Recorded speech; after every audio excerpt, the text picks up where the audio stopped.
Bangladesh's voice is increasingly important, and that's because of your economic clout, the fact your economy is growing so well, and also the presence you bring to the world stage in different contexts. I mentioned at that event in Bangkok with the other ambassadors, Bangladesh's leadership role on climate change as the 7th most climate vulnerable country in the world, and where it's predicted that 1 in 7 Bangladesh citizens might be climate displaced by 2050.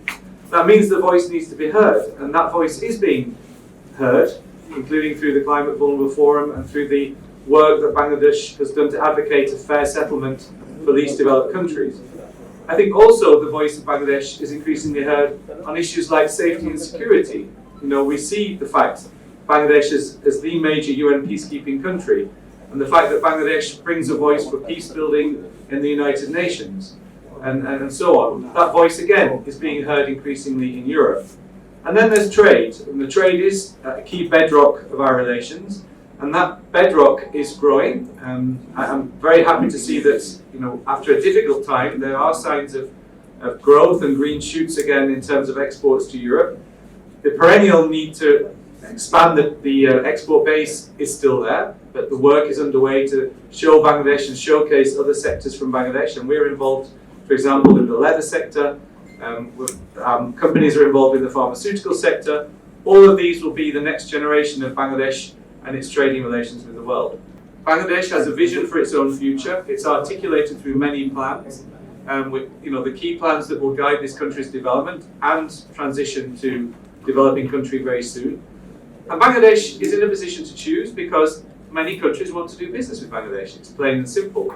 Countries are offering loans or grants to support the development of infrastructure. Of course, you have your homegrown paid key pieces of infrastructure like Padma Bridge. But as a country that has a relatively healthy debt to GDP ratio, I think the last figure I saw was 37%. As a country where IMF is pleased to work and sign off on the continuing support that the IMF is giving, as a country where you've never defaulted on a debt, that's a very interesting profile to have. And I think that the average debt to GDP ratio in Asia is something like 80%. The average in the EU is over 80%. So that figure is quite a striking one. And that means, basically, Bangladesh is a good risk for loans. And that's why the European Investment Bank wants to do more business here. So we start with the renewable energy. The EIB has also supported the recent announcement of 200 railway carriages. So it also, several years ago, delivered a loan for the railway sector. I think we can expect to see a lot more of that in the coming years because railways, infrastructure, green transition, that's all in the mix. And final point I want to make about why the Global Gateway is different perhaps to other offers is this meeting of interests. So, of course, every country wants to develop, every country has the right to develop and build its infrastructure. But when you're doing it, you can either do it in a kind of rushed way with all sorts of costs and downsides, whether that's the environment, whether it's short-termism, or you can do it in a smart way over time.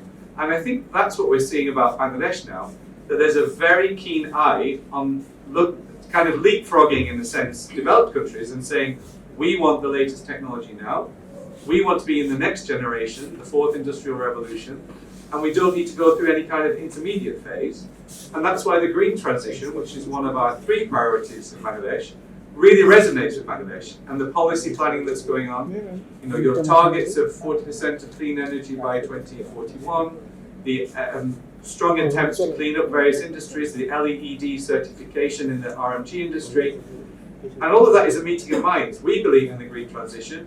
Bangladesh believes in the green transition.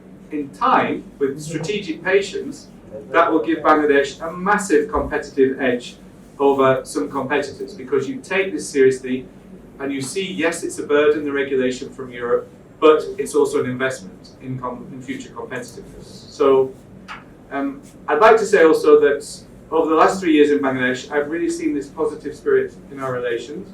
I've seen it from all walks of society.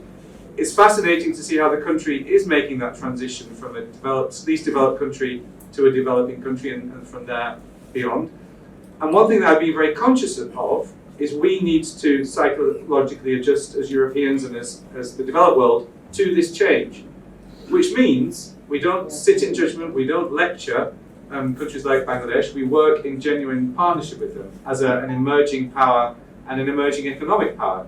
And that's where the psychological change, sometimes people are puzzled. They say, you should say this to Bangladesh, you should say that to Bangladesh. So that's not the right starting point.